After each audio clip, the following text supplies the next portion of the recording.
Je suis Felwine Sarr, donc je suis économiste sénégalais et je fais partie de l'équipe de recherche. Et dans la cartographie, en fait, l'idée c'est qu'on souhaite travailler à un programme d'économie du bien-être dans Grand Souza. Et on s'est dit qu'avant de faire une proposition sur cette économie du bien-être, on devait comprendre l'histoire de Souza, le territoire, les habitants, leur vision du monde, leur économie, leur anthropologie, et qu'on devait faire ce qu'on appelle dans notre jargon une cartographie.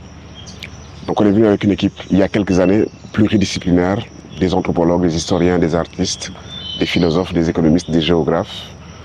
Et on a travaillé aussi avec des doctorants qui étaient ici et qui sont restés sur l'année entre 4 et 6 mois et qui avaient des sujets de thèse qui étaient en rapport avec Souza, la question de l'allocation des terres, donc du foncier, la question des migrations, la question du patrimoine thérapeutique et culinaire de Souza.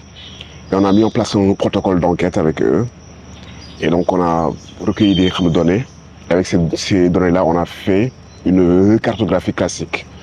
Donc c'est une sorte de document ressources qui nous permettrait d'avoir une vision globale, tu vois, des enjeux économiques, sociaux, culturels, historiques, donc du lieu. Donc on s'est dit à un moment, puisqu'on avait fait une cartographie, qu'elle relevait de nos outils et de notre vision on va dire scientifique, qu'il fallait qu'on mette en place une contre-cartographie.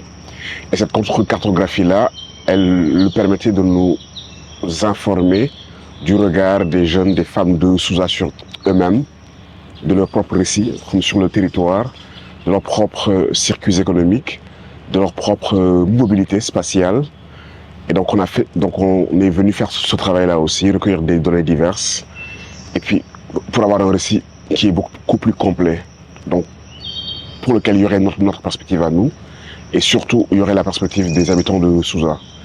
Et lors de ce travail-là, on a appris des choses importantes, exemple pour les femmes, dans leur vie économique, on a compris que la question du transport et de la mobilité était une question importante. Et puis on a eu une sorte d'éclairage sur des dynamiques qui nous étaient invisibles à partir de notre regard à nous, sur ce qui était important pour elles et ce qui constituait des défis à relever. Donc ça c'est important pour le projet d'économie du bien-être que l'on souhaite mettre en place. En fait, pour être beaucoup plus précis, généralement les projets que nous on fait, c'est les projets classiques, où on vient dans un lieu, on identifie des défis, et on a ce qu'on appelle des solutions économiques, on les met en place, on fait ce qu'on appelle un traitement, c'est-à-dire qu'on propose une solution et puis on observe avec un outil que l'on appelle l'évaluation d'impact. Est-ce qu'il y a eu un impact ou pas? Le projet qu'on fait à Souza est totalement innovant puisque justement on re-questionne l'ingénierie de la transformation économique et sociale. On veut sortir de la logique du projet développementiste. La première innovation, c'est déjà la vision du bien-être, qui est une vision globale, qui prend en compte les questions économiques, mais aussi les questions sanitaires, les questions liées au savoir, les questions liées à l'éducation, les questions liées à la liberté, à ce qu'on appelle les capacités. Donc on a une approche de ce genre. Et on veut aussi une approche qui ne relève pas simplement de nos outils épistémiques à nous scientifiques. Une approche qui se fonde sur les savoirs qui sont dans les lieux avec lesquels nous entrons en contact. Donc c'est un projet qui a impliqué beaucoup de travail sur ce qu'on appelle la philosophie de l'action et de la relation. Donc réinventer la relation. C'est un projet qui veut se fonder sur ce qu'on appelle une épistémographie. On considère que les lieux sont déjà chargés de savoir, d'expérience, qui ne sont pas neutres. Et c'est une critique implicite du développementisme. Donc la manière dont les projets de développement sont menés, on en est arrivé à être convaincu que ce n'était pas la manière adéquate. Donc du coup, c'est une vraie expérimentation pour nous où on tente de proposer une démarche qui est, je dirais, vraiment différente de ce qui se fait d'habitude.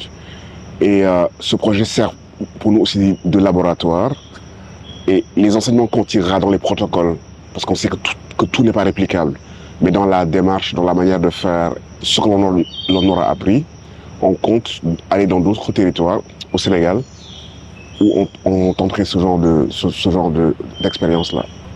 En fait, ce que je soupçonnais et que j'apprends avec beaucoup plus de clarté, c'est que les individus, les personnes sont les expertes de leur propre vie et de leur propre territoire et que les lieux des savoirs qui sont les plus fondamentaux sont chez les individus.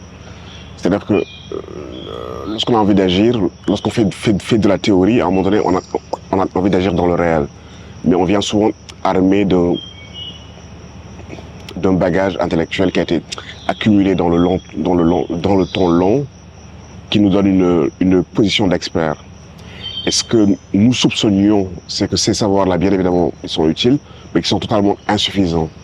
Et que fondamentalement, pour agir de manière beaucoup plus efficace, on doit aussi se mettre dans la posture des apprenants, des gens qui apprennent, et on doit beaucoup réfléchir avec beaucoup d'humilité, y compris dans cette posture d'apprenant, comment on fait en sorte pour que fondamentalement nous soyons en mesure d'apprendre des choses.